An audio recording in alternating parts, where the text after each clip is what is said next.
Did you know Marcus Mosiah Garvey Jr. was born August 17, 1887, and he returned to the Essence in June of 1940.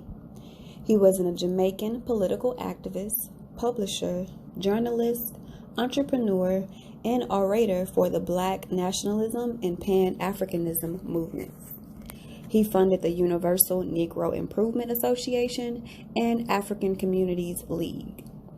Garvey advanced a Pan-African philosophy which inspired a global mass movement known as Garveyism. Garveyism would eventually inspire others from the Nation of Islam to the Rastafari movement. Hoover referred to Garvey as a notorious Negro agitator, and for several years desperately sought ways to find damning personal information on him, even going as far as to hire the first Black FBI agent in 1919 in order to infiltrate Garvey's ranks and spy on him. Did you know that? Well, now you do. Peace.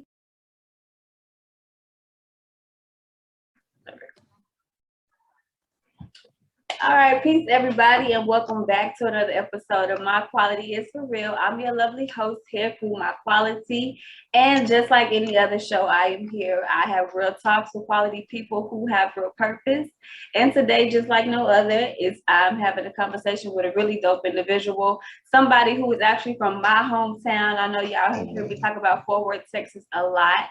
Although I'm out here in New York, I definitely always will represent Fort Worth, Texas. And no, it's not Dallas. They two different places. So I got, somebody who actually understands what I mean when I say that. So I'm going to let these two gentlemen introduce themselves. I'm going to let Patrick go first and then Mr. O.G. Felton. Well, my name is Patrick Hackett. I'm a native from Fort Worth, Texas, from the South Side. Currently just writing, just putting stories together and, just kind of chasing my dream on that side of life.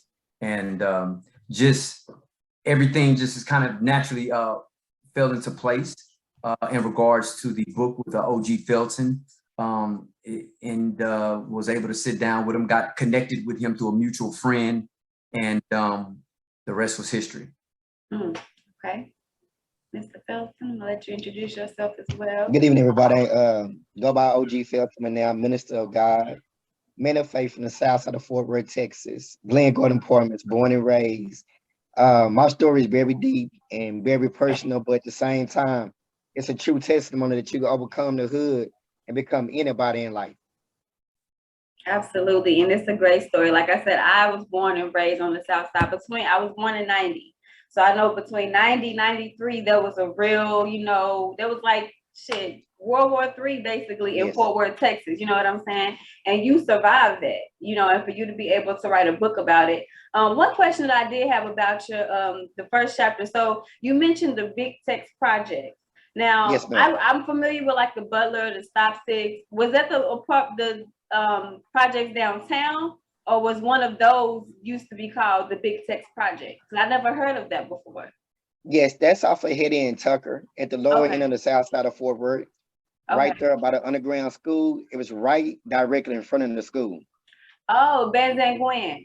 Yes. Oh, okay. All right.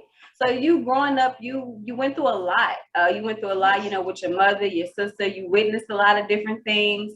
And like I said, you survived that. Can you kind of talk about that and kind of talk about your journey into becoming O.G. Felton? Because that's not something that, nobody just gonna call you that. You had to, yes. you've lived, you know what I'm saying? So can you talk a little bit about your journey and what led you up to writing or, partnering up and writing this book? My journey is, my journey is a very deep story. Witnessing my stepdad with my mom a lot at a young age. Witnessing my mom get hooked on drugs at a young age, and becoming a man at the house at 13 years old. They had to take her, my mom, in her drug addiction to pay the rent, to pay the bills. So it put a kind of, my childhood was not a childhood no longer, because to become a man at the age of 13, you're not a man. Right. So to be introduced with the drug world and be one of the founders of a gang is very deep, because I became a gang member at the age of 13 and a co-founder of Glen Gordon. So through, I say about 20 years of my life, selling drugs, in and out of jail, in and out of prison, something happened in 2008 where I was at a location and I witnessed somebody get killed. So the first person that came knocking on the door was my door because of my name and my reputation. So at that time, make a long story short, I did 3 years, 3 long years in the county, facing a life sentence out for my name. Knew who did the murder, but never was said anything. Then the cold part about it, he wrote statements on me and said I did the crime. But by the grace of God, I'm going to say this, and I'll say this with all my heart. I thank God I was incarcerated because of my life story, because of the things I was doing. I thank God for that 3 years to sit down, because that 3 years to sit down changed my life, changed my focus, and I found God right there in that 3 year sentence. And I'm the man of God I am today because of that 3 years. Yeah. That's amazing. A lot of people, some people, they'll go to jail and they'll, they don't see the positive in it. For you to say that, you had to go sit down, that was part of your purpose, for you to go sit down and, for you to have been through all that you've been through. It's the reason why you came out on top. You know what I'm saying? You definitely came out on top. I do want to ask you, Patrick, how did you two connect? And then what inspired you to want to, help write the story and help bring the story to light?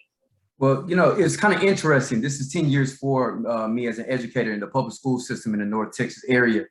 And so to kind of go back, my grandmother relocated from East Texas, from Winona. One of her last stops was on the South Side. Okay. So my mother and her 4 siblings grew up on the South Side. And so when I came along, I grew up on the South Side.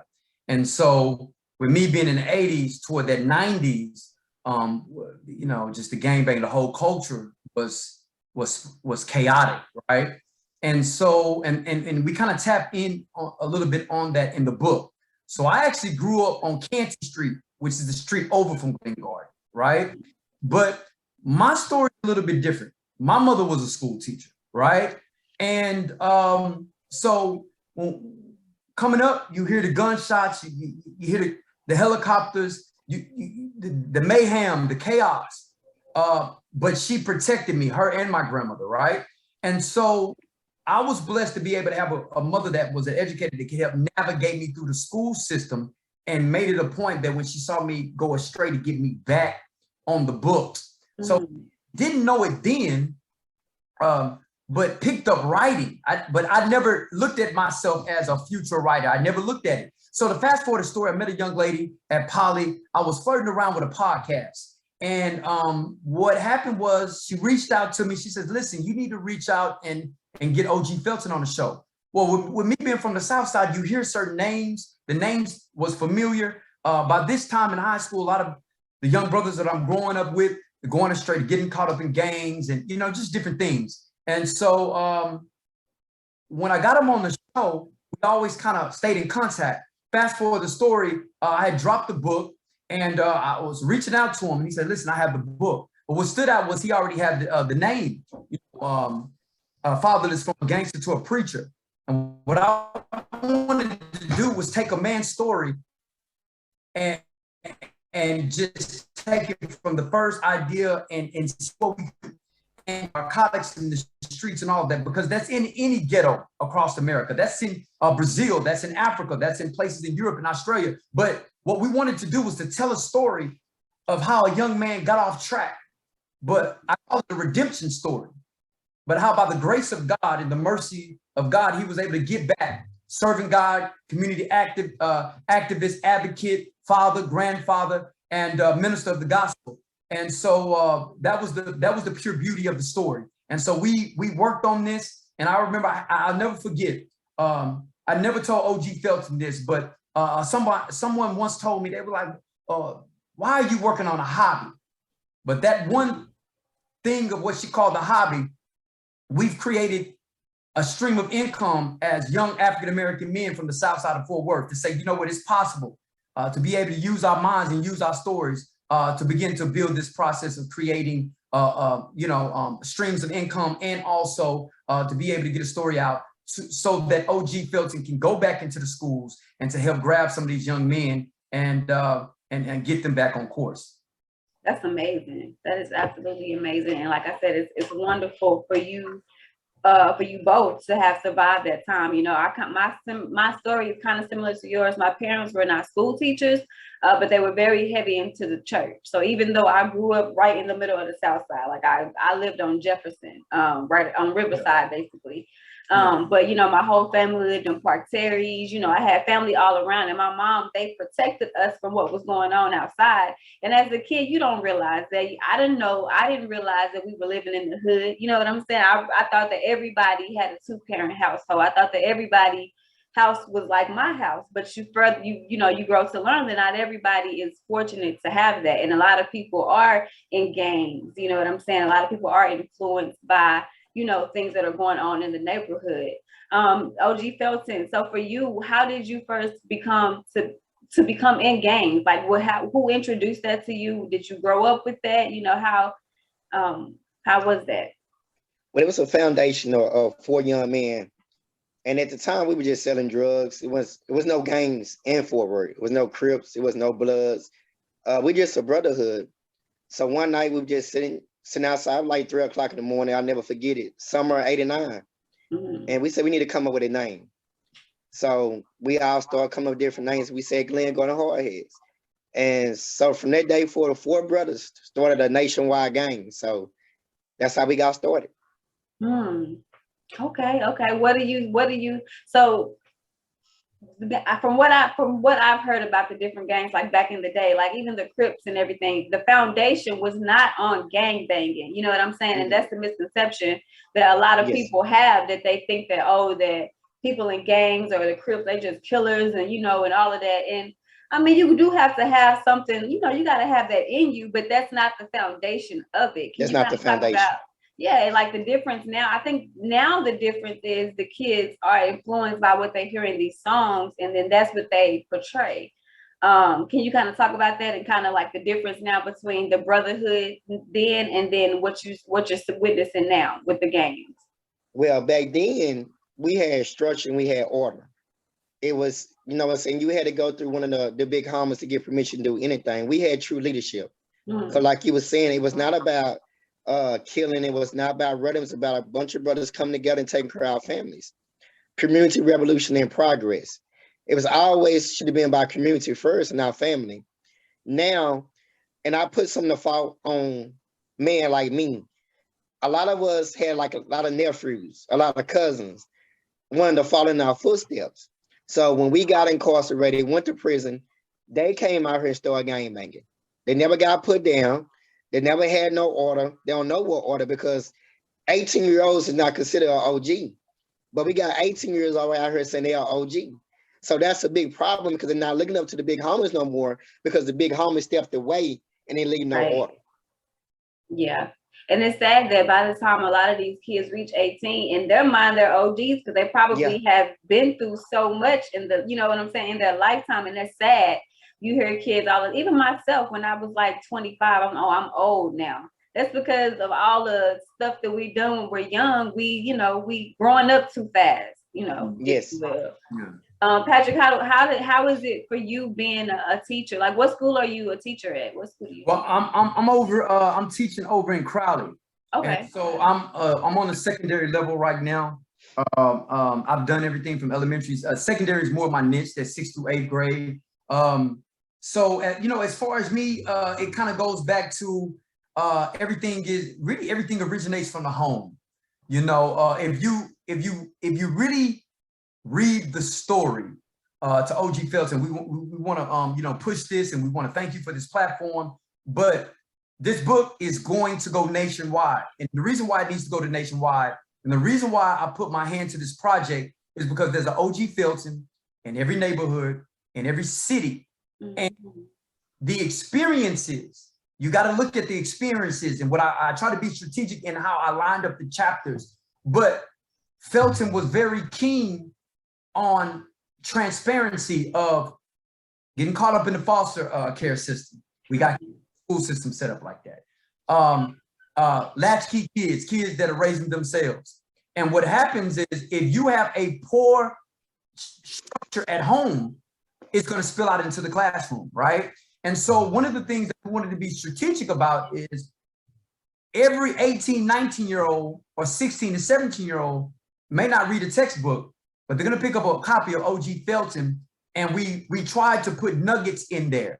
And toward the end of the book, Felton is he's dropping some wisdom, things that he wished he could have done differently, and things like that. But as far as the school system, it is not it's not a secret that it's failing. The infrastructure is broken. The violence is like none other. Mm-hmm. And also the mental illnesses and the emotional conditions of the children. If I could just tell you some of the things that we witnessed. But once again, it goes back to the home life and the lack of structure and leadership from there.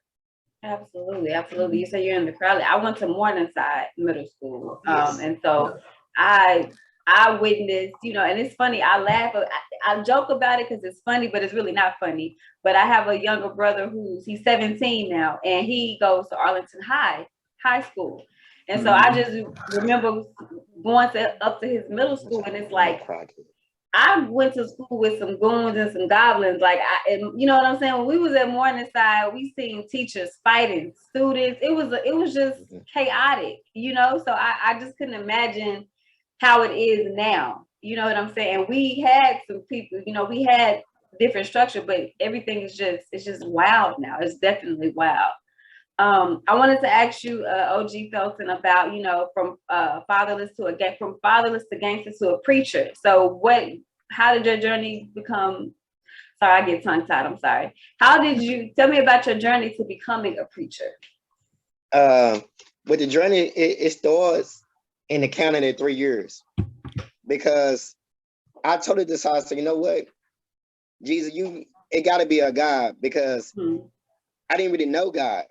I remember going to church as a small kid, with my auntie, but getting to know God myself, I never knew him. So this is a funny story, but it's true. I ain't seen my lawyer in 6 months. I said, if you really my God, it's really a Jesus, seeing my lawyer here tonight, and I will worship you, I will give my life to you. My lawyer came that night. And when she came, we talked 10 minutes about my case, and the rest, an hour and a half, we talked about God. So that day forward, I did not question him. I said, I know this is the calling you got on my life. So I went to preaching inside them walls. I was the first one to start having prayer circles and having church in the gym.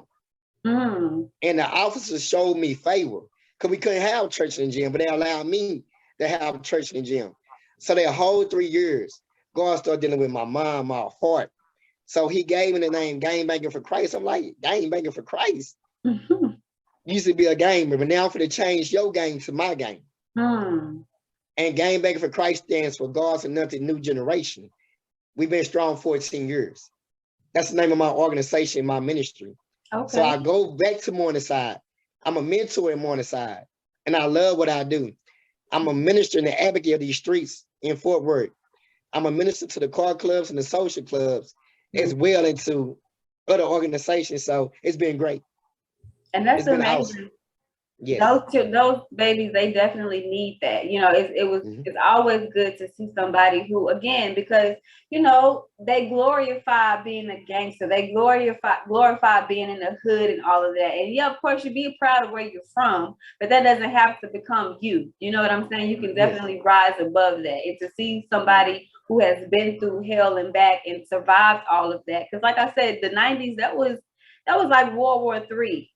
They called it murder work. You know what I'm saying? For a reason. There was a lot of that going on. So that's amazing that you're doing that. If I'm not mistaken, did you just have an event like something about boys to men or something like that? That was you? Yes. I've seen that video on YouTube. That is crazy. Yeah, boys to men. I've seen that video on YouTube. That's amazing. So can you talk about that? Tell us how that was and how that became about. Every year, God put things in my heart to have. Boys and Men is not only an event, but it's going to be a movement where we teach boys how to just to let the boys and the parents know that not only we heard for the young men, we also heard for the parents. So we got to let our boys grow up to be boys before they become men. Mm-hmm. So you got to train a boy up to be a boy. Now, he's not a man. See, in some parents, I know they single, but they want their kids to walk in the footsteps of a man. They're not a man. Don't steal their boyhood from them. Give them their boyhood until they walk to become a man.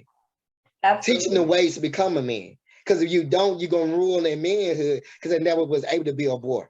And you have so many kids now who, like you said, at 13, you had this mind frame, oh, I'm the man of the Yes. house. And that you shouldn't, at 13, you shouldn't even be worried about, anything like that. And now that Yes. I'm older, I do appreciate my mother and my parents for being so strict, because when I think about it, I wasn't thinking about nothing. I didn't have no worries, at 13, but I had friends who did, and they were really stressing about certain things. And it's like, your mama can't get you that? Oh, okay. And so it's mind-blowing. It's definitely mind-blowing that, so that is a wonderful thing that you are doing for the community. You know what I'm saying? I would love to partner with you. Like, you have an organization. I also have an organization, nonprofit, in honor of my grandmother. My grandmother is called S. Marie B's Helping Hands. She also got caught up in the crack era of the 90s. You know what I'm saying? Yes. She went through all of that. And, my mother had me at 16. I'm a product of a teenage parent. You know what I'm saying? So we both are living proof. All three of us are living proof that, no matter where you came from, even though we came from the south side of Fort Worth, you know what I'm saying? It's bigger than that. We definitely survived that. That's it. Yeah, we survived that. And we're definitely going to continue to, show the world that, that was my whole purpose of creating this show too, to let everybody know that there's a lot of people back home where I'm from that are really successful and are celebrities to me. You know what I'm saying? I don't have to, you are famous to me. I grew up knowing your name, you know what I'm saying? So to actually be here on a Zoom call and say, I interviewed OG Felton before this is even, y'all gonna get to the movies and everything. So it's an honor. It's definitely an honor for me. Can you let the people know? Thank you. Can you let the people know how to purchase the book if they want to get the book, or how to reach out to you if they want to, interview or anything like that? They always can reach out to me. My phone number is 817-448-7279. If we got to have the book shipped, we also have some on Amazon. Okay. Also have some on hand. So anyway they would like to receive it, we would ship it to them, no matter what. They can be in all 50 states. I would make sure they get the book mailed to them. It don't matter. They need to hear this story. I told somebody 2 weeks ago, to make a long story short, they're like, OG, when you gonna write another book? I say, I'm not right now. Not until 10,000 copies get sold nationwide. The next book would come, because I want the world to know this story. Because like Patrick says, the OG somewhere, everywhere, in prison, in a dark place in their life, they need to hear this story, because we have too many people judging and condemning and not enough love. They need to read this book, because there's a lot of love in there too, and a lot of power. Yeah, absolutely. Do you have any last words, anything else that you want to add to the conversation, Patrick, as far as, the book, and tell people how they can reach you and,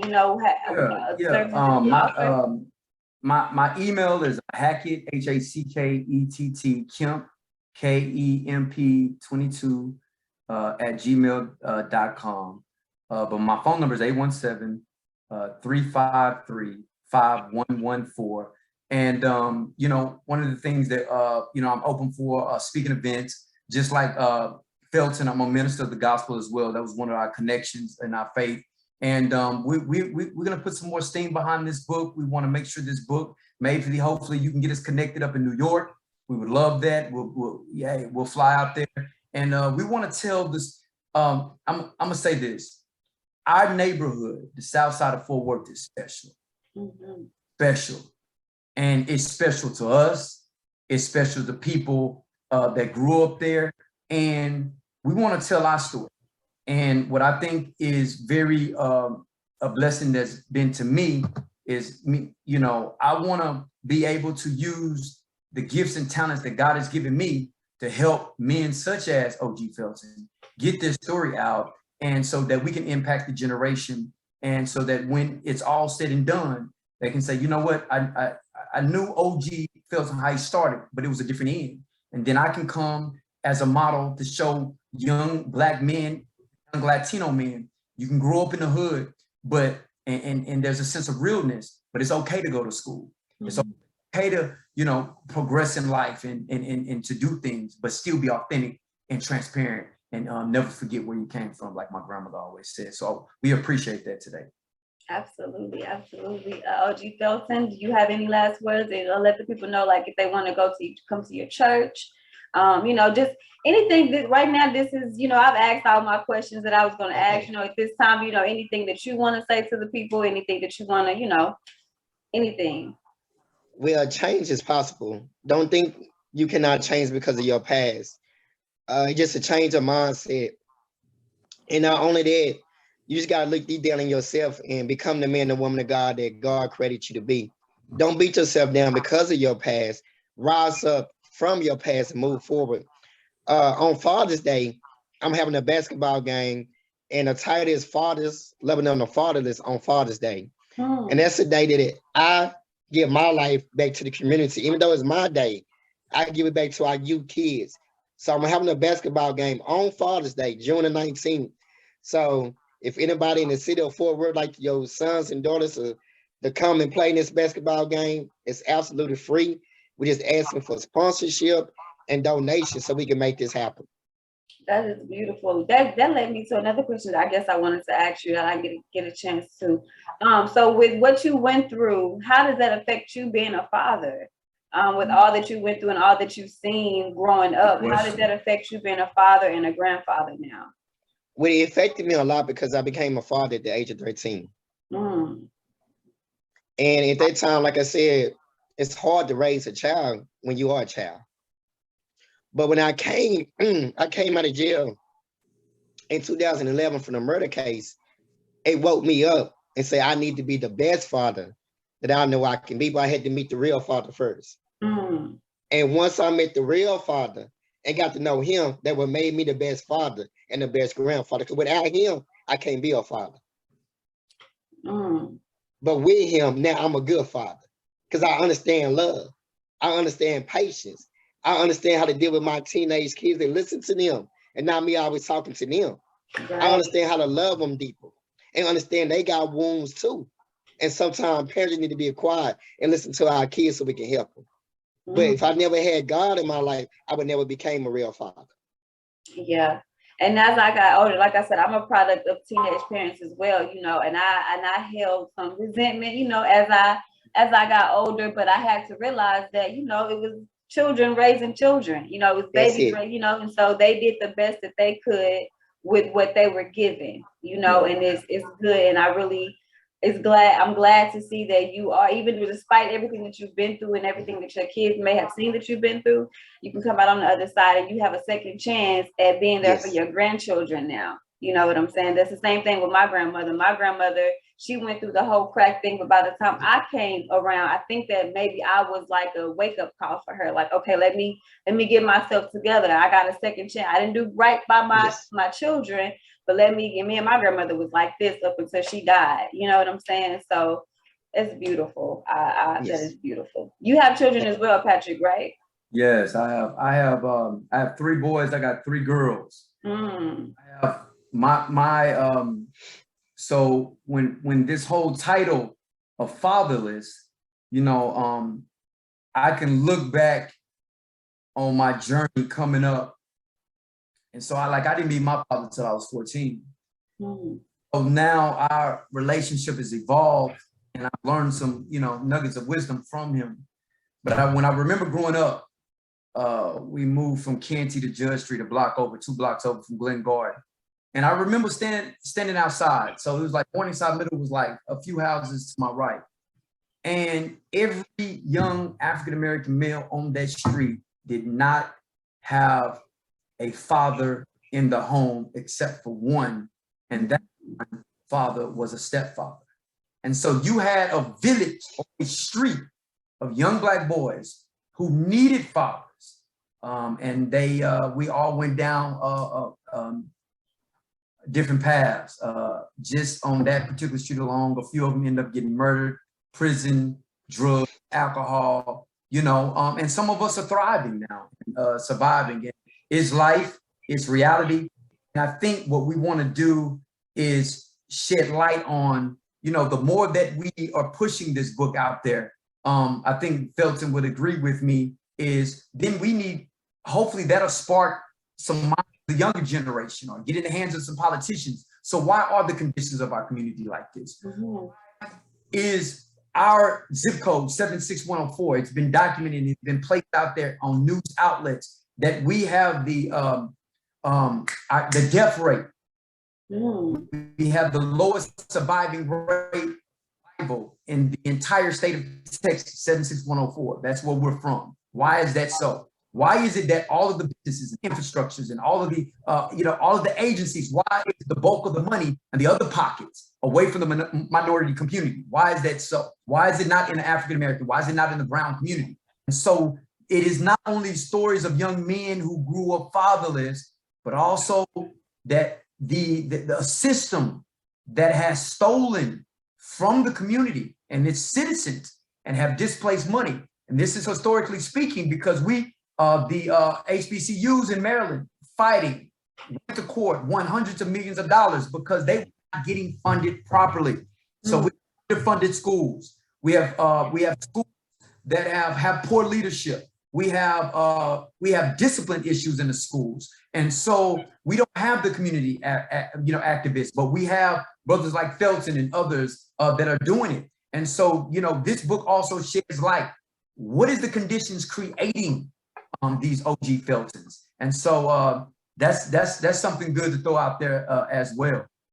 Yeah, that's definitely a conversation that needs to be had. And this is like the best time for this book to have came out. This is the perfect condition. This is one of those books that's going to be timeless, because a lot of people are going through this. And unfortunately, until we come together, it's going to be generation after generation. We have to figure out a way to stop that, stop producing, that, you know what I'm saying?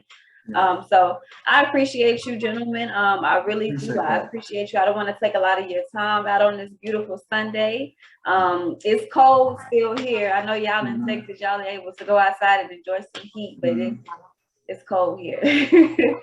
But I appreciate y'all. I'm going to definitely send you both a copy of the actual the Zoom link or whatever you give you free to, put it on your platforms as well. We are connected now, and I have a lot of resources and opportunities that I think that we'll definitely be able to benefit from one another. So y'all, again, y'all, thank y'all for tuning in. This has been another dope episode of My Quality is for Real, another episode where I had real talks with quality people who have real purpose. Shouts out to everybody out there in Texas, Fort Worth, Texas to be exact, Southside, you know what I'm saying? I love all of y'all. And we out. Y'all gentlemen have a wonderful day. Grab that copy. Grab that book, y'all. Y'all grab that book. Show them one more time for the people that, that may not get to see it. You know what I'm saying? Show them one more time. OG Felton memoir. Make sure you grab a copy, all right? There we go. All right. Peace, y'all. Y'all enjoy y'all day. You too, love. You too. Blessing.